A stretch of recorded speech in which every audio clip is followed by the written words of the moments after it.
Hi! Welcome to the newest Home Angel video series.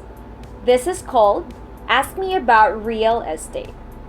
In this series, we are going to share some facts, ideas, and opinions about anything in the real estate industry. I hope you learned something new from this video, and stay tuned for all our upcoming episodes.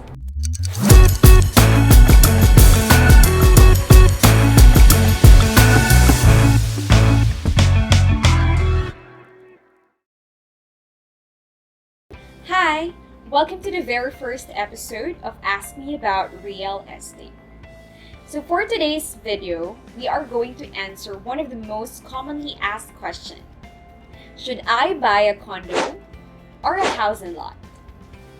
So this is one of the most commonly asked question, no? Ano po ba ang dapat kong bilhin? Mas maganda po ba ang condo o ang house and lot?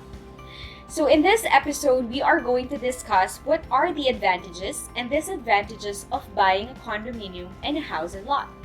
So let us start discussing about the condominium. So ano nga ba ang advantages when you buy a condo unit? Number one, of course, security. So we all know that when you buy a condominium unit, it comes with 100% security and you are, sure that your family is in a safe location.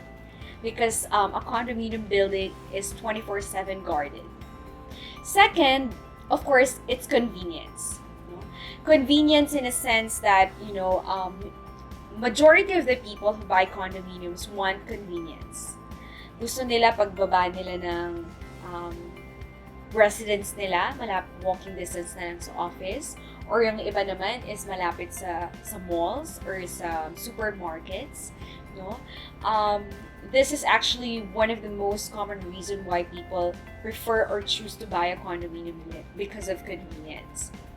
Okay, third is amenities. So mostly of the condominiums, it comes with a game room, a gym, may swimming pool na rin.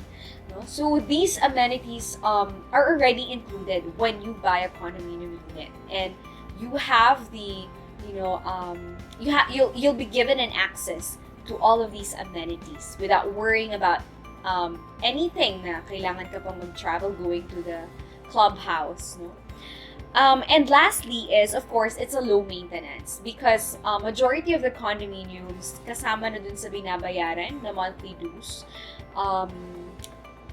yung pagma-maintain ng unit mo, and meron ng automatic personnel na assigned, specific personnel assigned para doon sa floor or sa units na kung yung units ninyo meron ng specific na assigned personnel if ever may masira na tubo, masira yung anything na masisira dun sa unit mo, isang tawag mo lang is nandyan kagad yung service. You don't have to worry about looking for somebody or someone to hire, just to fix anything from your unit. So these are some of the advantages of owning or buying a condominium.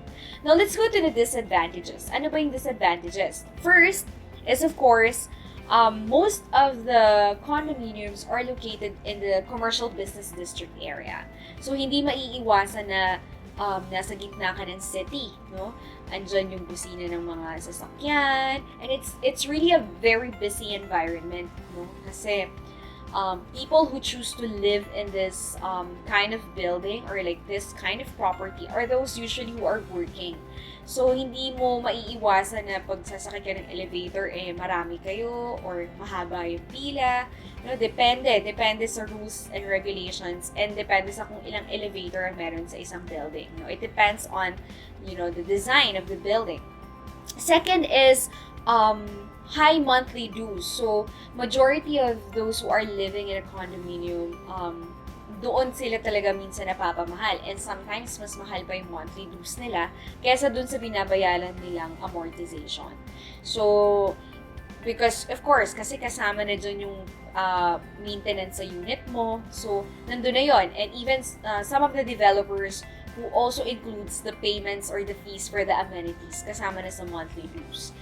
Another is poor building maintenance, no? Isa yun sa possible disadvantage, no? Especially kung yung developer na, yung condominium, yung condominium developer na nakuha mo is hindi gaanong maganda yung reputation, no? Possible na may sira or kapag tumawag ka or nag-report ka, hindi na-attend agad, so you have to wait. And some of the developers and condominium have rules na hindi ka pwedeng magpapasok ng outsider or any other personnel na pwedeng mag-ayos for safety and security reasons too. And lastly is lack of flexibility. Majority of the condominiums doesn't allow pets, no? So kung ikaw ay pet lover, you really have to look for a developer who allows property owners to bring their pets with them.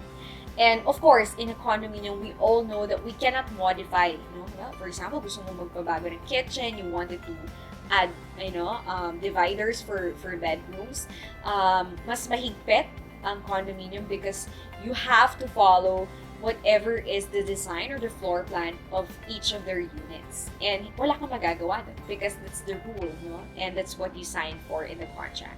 Okay, so yun yung advantages and disadvantages ng condominium. Now, let's go on to the house and lot. So, ano naman ba ang advantages and disadvantages kapag naman house and lot ang iyong pinurchase? Now, let's go first with the advantages. So, of course, number one is you have the freedom to decorate and renovate and improve your house, no? So, kung gusto mong palagay ng terrace, you want to add bedrooms, you want to add a gate, you want to have a patio, no?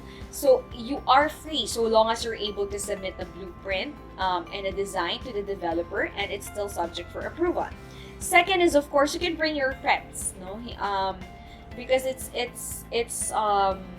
a more bigger space, yeah. So that's the third advantage. You have a bigger space as compared to a condo because maraming mas maraming makakatira when you buy a house and lot. And of course, it's much more affordable because sa condominium kasi you are paying for the convenience, and mostly it is located in a city. And of course, it's gonna cost you much higher as compared to a house and lot.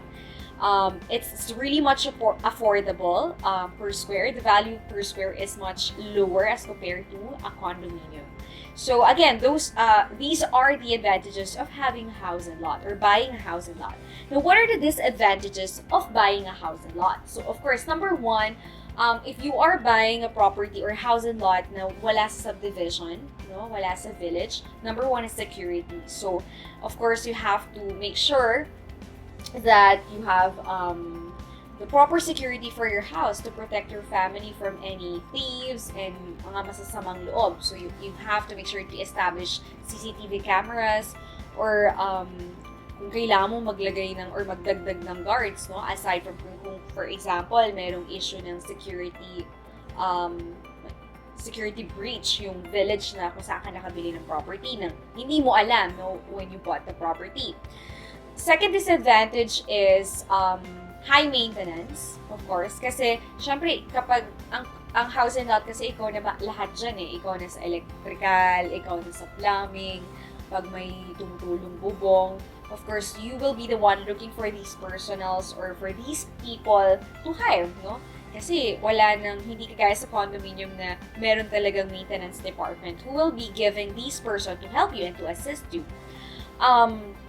Ano pa ba? Disadvantages, distance, possible reason, one of the possible disadvantages is malayo sa work, or kailangan mo mag-travel ng an hour and a half, or maximum 2 hours, para makapasok sa work. Because unlike condominium, pagbaba mo lang ng building, nandiyan yung work mo or yung office space mo, or just need to work at 15 minutes walk or maybe 5 to 10 minutes walk, nandyan ka na sa work, diba? So these are the disadvantages of buying a house and lot. So ulitin natin. So again, for a condominium, the advantages are, of course, security, convenience, amenities, and low maintenance. And then the disadvantages are poor building maintenance, lack of flexibility, it's higher in value, right? And for the house and lot naman, it's again, the advantages and disadvantages, or let's go for the advantages first. is number one, it's you have the freedom to decorate and improve your house, renovate. Number two, it's you have a bigger space. Number three, you can own your pets, as many pets as you want. And number four, it's much affordable as compared to getting a condominium. And the disadvantages of getting a house and lot is probably distance. It's much more farther than farther from your office, right? Security, possibly, if you're not gonna buy a house and lot in a village or a subdivision na may guard. Ano pa ba? Number three is amenities, of course. You have to shoulder, no? Amenities which comes with high maintenance because lahat nga ng sira, ikaw magpapaayos, ikaw maghahanap. No? So, walang tama o mali, no? I mean, walang tama na kailangan condo or kailangan house and lot. What you always need to bear in mind is you have to know first what kind of lifestyle do you want to have and you want to keep. Because these two properties, no, apat na siya. These two properties, require different kind of lifestyle. And it's really up to you as a property seeker, which kind of lifestyle do you really prefer? No, gusto mo ba yung tahimik? No? Pag gusto mo yung may privacy ka at tahimik ka, you go for house and lot, no? And choose a corner and unit. But if you are a busy person and you want convenience and you want to become more efficient with your time from home and office or business, you choose condominium. Na pagbaba mo, nandyan na. No? Nandyan na lahat. 5 minutes walk, 10 minutes walk, hindi ka naman sa traffic. So, you just have to weigh. You just have to weigh. Walang tama o mali na sagot, no? It just really depends on what kind of lifestyle you really wanted to pursue. And you really have to make sure that you made the right choice. You make the right choice before you buy a property. Because again, hindi naman to palagian, no? When you buy a property, may it be for your primary use or for especially for if it's a primary use, you have to consider a lot of things, no? A lot of things including you, yourself, your family, if you are growing a family, your place of job, and you really have to look 5, 10, 15, 20 years from now if this place is really going to be or if this place really going to fit your lifestyle or the lifestyle you choose to live there. So I hope you learned something new from today's video. And again, the question that we asked, should I buy a condominium or a house and lot? Until our next episode, my name is Rose. Bye!